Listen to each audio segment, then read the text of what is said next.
Аса қамқор, ерекше мейірімді Алла тағаланың атымен бастаймын. Құдіретті жаратушымызға сансыз мақтаулар, сүйікті пайғамбарымызға сәлем мен салауаттар болсын. Баршаңызға жақсылық тілей отырып, бүгінгі тақырыпты айтсақ, бұл пайғамбарымыздың мұғжизалары. Мұғжиза сөзінің тілдік мағынасы дәрменсіз, әлсіз қалдыру деген мағынаны білдіреді. Ал діни мағынасы табиғат заңдылығынан тыс, қарапайым адамдар жасай алмайтын Алланың пайғамбарларға берген тосын құбылысы.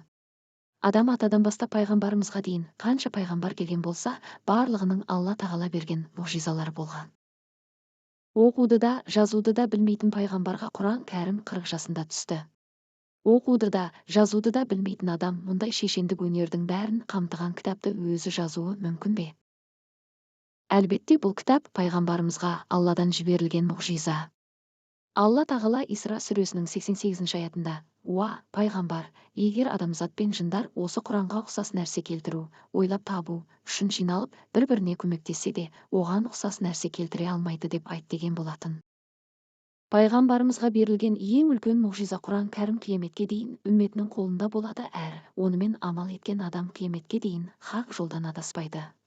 Өйткені Құранда Алланың бұйрықтары, тыйымдары, пайғамбарларға иман келтіргені, иман келтірмеген қауымдардың жағдайы, халал, харам секілді нәрселер баяндалады. Сондықтан Құранның ең үлкен мұғжиза екеніне еш күмән жоқ. Алайда оның мұғжизалығын білу үшін ақылды іске қосу, пікір жүргізу керек. Алла тағала пайғамбарымызға, оған Алланың салауаты мен сәлемі болсын, екі түрлі мұғжиза берген.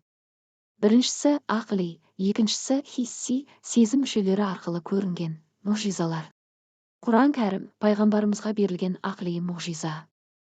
Ал хисси мұғжиза деп адамдарға көрсетілетін табиғат заңдылығынан тыс істерді айтамыз.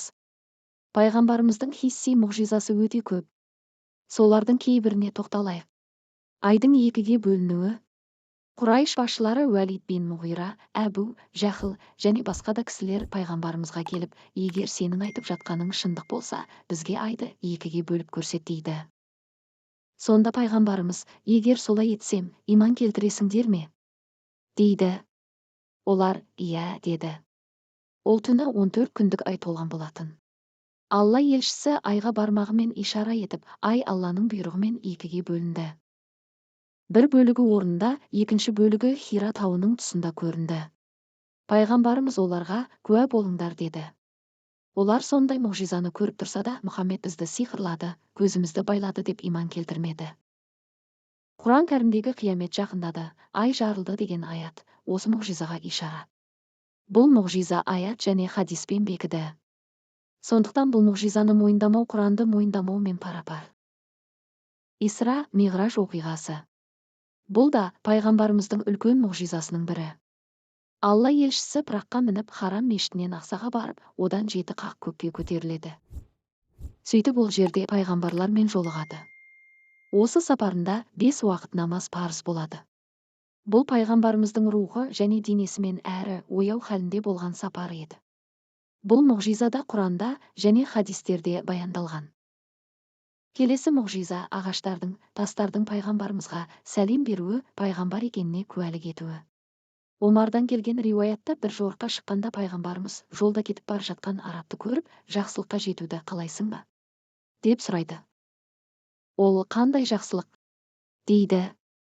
Пайғамбарымыз: Алла тағала мені жер жүзіне пайғамбар етіп жіберді.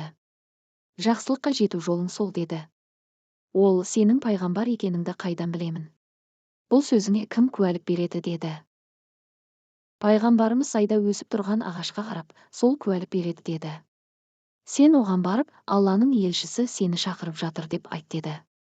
Ол ағашқа барып айтқанда, өсіп тұрған бір ағаш тамырымен бірге қозғалып, Алла елшісінің қасына келіп: ассаляму әлейка, уа Расулалла деп сәлем береді. Бұл мұғжизаны көрген әлгі араб иман келтіреді.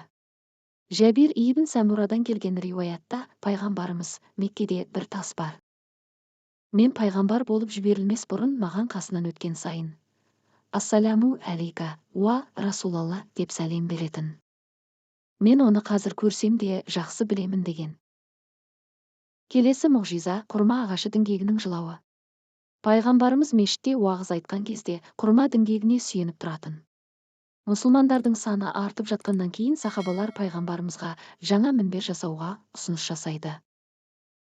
Алла елшісі бұл ұсынысты қабыл алады. Сөйтіп көп ұзамай мінбер дайын болып, пайғамбарымыз үстіне шығып уағыз айтып жатқанда, жылап боздаған дауыс естіледі.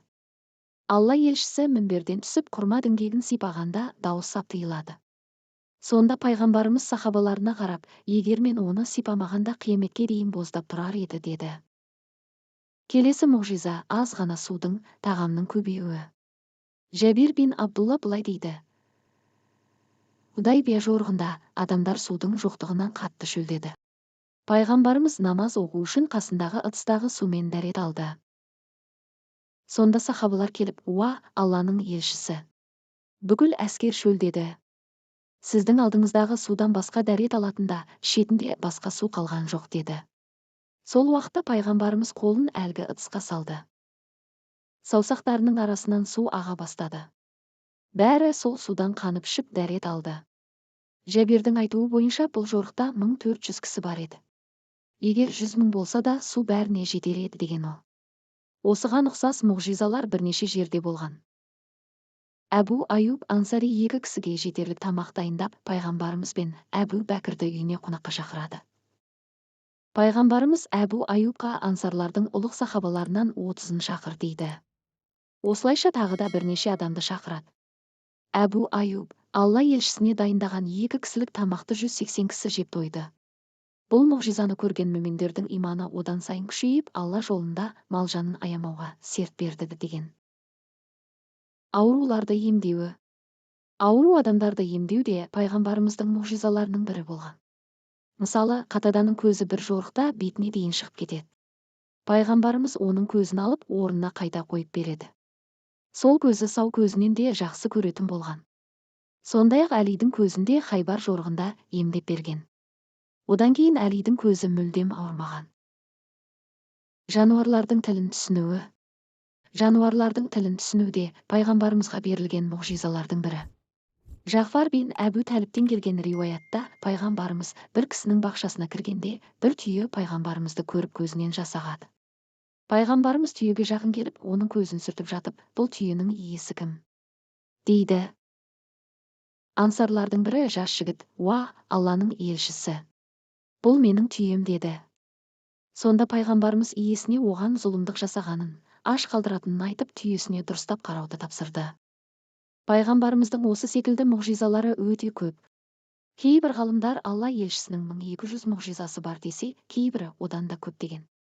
Жоғарыда айтқанымыздай, пайғамбарымызға берілген ең үлкен мұғжиза Құран кәрім.